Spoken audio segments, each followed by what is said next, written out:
Hi. Hello everyone. കുറെ കാലത്തിന് ശേഷം പിള്ളേരൊന്നും ഇല്ലാതെ ഒരു സിനിമയ്ക്ക് ഞങ്ങൾക്ക് പോകാൻ പറ്റി. സൂക്ഷ്മദർശിനി ഇങ്ങനെ ഉണ്ടായിരുന്നു സിനിമ പടം. വിളിച്ച് ഭയങ്കര ഇഷ്ടപ്പെട്ടു. എസ്പെഷ്യലി നസ്രിയ നസിൽ പറഞ്ഞു. സത്യം പറഞ്ഞ എനിക്ക് തോന്നുന്നു ഈ ഇത്രയും ഹെവി ആയിട്ടുള്ള ഒരു സസ്പെൻസ് ഫിലിം മലയാള സിനിമയിൽ കണ്ടിട്ടുണ്ടോ എന്ന് ചോദിച്ചാൽ എനിക്കറിയില്ല.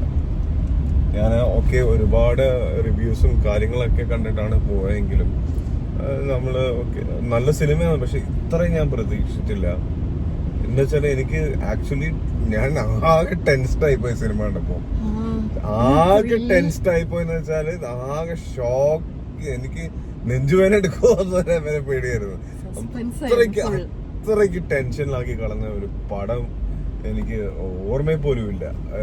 ഈ അടുത്ത മലയാളത്തിൽ എസ്പെഷ്യലി ഈ മറ്റേ നമ്മള് മറ്റേ ആ കുഴി പോകുന്ന പടമായിരുന്നു മറ്റേ സൗബിൻ മഞ്ഞുമൽ ബോയ്സ് ഭയങ്കര ടെൻഷൻ. പക്ഷെ ഇത് തന്ന ഒരു ബാക്ക്ഗ്രൗണ്ട് മ്യൂസിക്, ആ ഫീൽ അല്ല, ആ സിറ്റുവേഷൻ ഉൾപ്പെടെ ആ പെർഫോമൻസ് എല്ലാം കൂടെ ആകെ എടങ്ങേറായി പോയെന്ന് പറഞ്ഞ ഭയങ്കര പടമായി പോയി കേട്ടോ.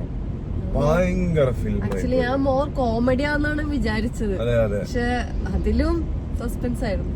അത് നമ്മളെ ഈ സിനിമയില് ഇപ്പം നമ്മൾ വിചാരിക്കും എന്തിനാണ് ബേസിലിനെ എടുക്കുന്നത് എന്നൊക്കെ നമ്മൾ വിചാരിക്കും. പക്ഷെ ആ റോള് ബേസിലിനല്ലാതെ വേറെ ആരും എനിക്ക് അത് ചെയ്യാൻ തോന്നുന്നില്ല.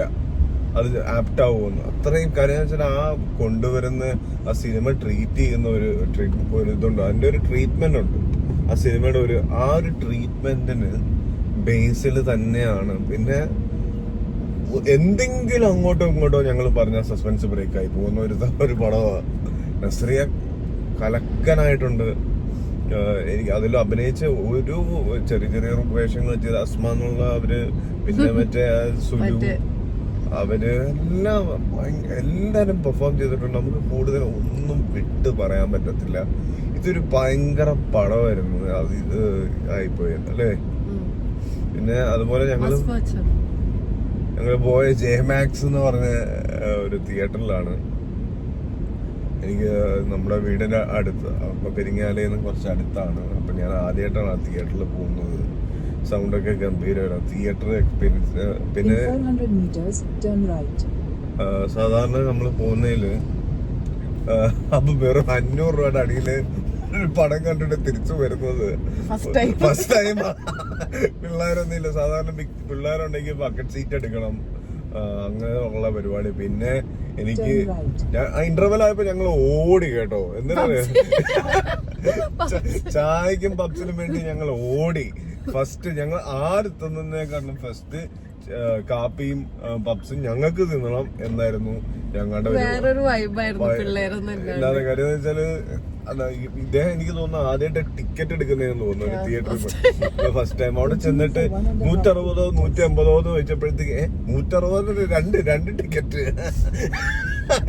പുള്ളിക്കാരത്തേക്ക് മനസ്സിലായില്ല അത് റേറ്റ് ആണ്. കാര്യം നമ്മളെല്ലാം ബുക്ക് മൈ ഷോ ഇല്ല ഓൺലൈനിലേക്ക് പുള്ളിക്കാര് ശീലിച്ചിട്ടുള്ള. കല്യാണത്തിന് മുന്നേ തിയേറ്ററിൽ പോയിട്ടുണ്ടോ എന്ന് വെച്ചാ ഒരു തവണ കണ്ടു പോയിട്ടുണ്ടല്ലേ, ഒരു തവണ കണ്ട് പോയിട്ടുള്ളൂ. അപ്പൊ പുള്ളി ഇപ്പൊ അറിയത്തില്ല. പിന്നെ ഞാൻ ഈ ടിക്കറ്റ് എടുക്കല് ബില്ലടക്കല് എല്ലാം ഇദ്ദേഹത്തിനെ കൊണ്ടാ ചെയ്യിപ്പിക്കല്. കാര്യം എനിക്ക് വലിയ ഇന്ററാക്ഷൻസ് ഒന്നും വലിയ ആരോടും വലിയ താല്പര്യമില്ല.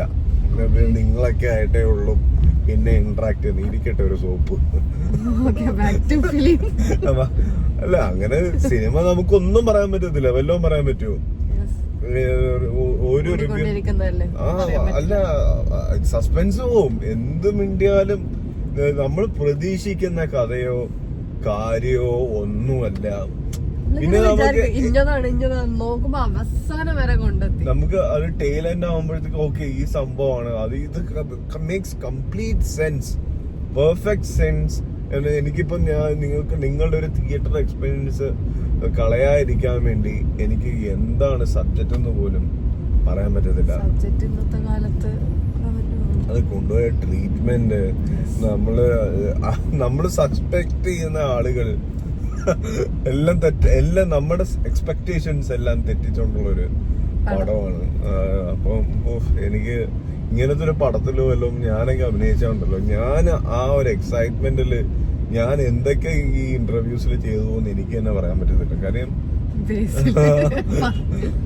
അവരെ എത്ര കൂളായിട്ട് ഇത് ഹാൻഡിൽ. കാര്യം അവർക്ക് ഇത് എടുക്കുമ്പോ ഇത് റിവ്യൂ ഒക്കെ കാണുന്നവർക്ക് അവർക്ക് അറിയാം ഇതൊരു മോണ്യുമെന്റലായ ഒരു ഫിലിമാണ്. ഈ ഒരു സിനിമ ഭയങ്കര ഒരു ലെവലാണ്. ഏത് കാലം കൊറേ കാലം അല്ല, ഒരു കൊറേ കാലത്തിന് ശേഷം നമ്മൾ ഇതിനെപ്പറ്റി സംസാരിക്കുകയും ചെയ്യണോ. ഈ പടത്തിനെ പറ്റി നമ്മൾ കുറെ കാലത്തിന് ശേഷം നമുക്ക് ചിലപ്പോൾ നമ്മൾ OTT വരുമ്പോഴും നമ്മൾ ഇതേ ടെൻഷനിലിരുന്ന് കാണും. ഓക്കെ, നമുക്ക് സെക്കൻഡ് ടൈം കാണുമ്പോൾ ഓക്കെ ഇത് നമുക്ക് കുറച്ച് പ്രഡിക്റ്റബിൾ, നമുക്കറിയാം ഇതാ സംഭവിക്കാൻ പോകുന്നതെന്ന് അറിയാമെങ്കിലും അതൊരു ഭയങ്കര. പിന്നെ എന്റെ നമ്മളെ അയലൊക്കത്തെ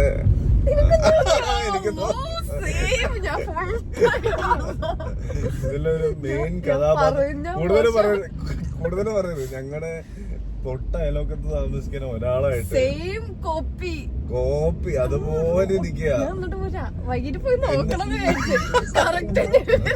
പിന്നെ അതിലൊരു മെയിൻ ക്യാരക്ടറിന് അങ്ങനെ ഒരു സംഭവം ഉണ്ട്, അതേപോലെ ഇരിക്കുക. അപ്പം കൂടുതലൊന്നും പറയില്ലേ.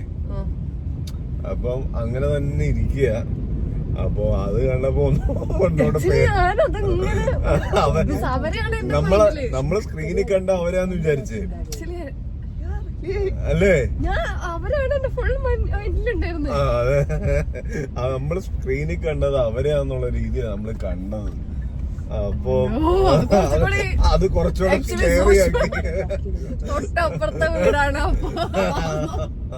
അയ്യോ എന്റെ പൊന്നേ. അങ്ങനെ എന്തായാലും സിനിമ ഒന്നുകൂടെ കാണണോ ജീമ എന്ന് ഞാൻ ചോദിച്ചാ എല്ലാരുമായിട്ട് ഒന്നുകൂടെ കാണണമല്ലോ. എന്റെ ഇതിപ്പോ നമ്മൾ ഒരു തവണ കണ്ടോണ്ട് എനിക്ക് തോന്നുന്നു കുട്ടികൾ അലമ്പായാലും നമുക്ക് കുറച്ച് പുറത്തൊക്കെ പോവാം.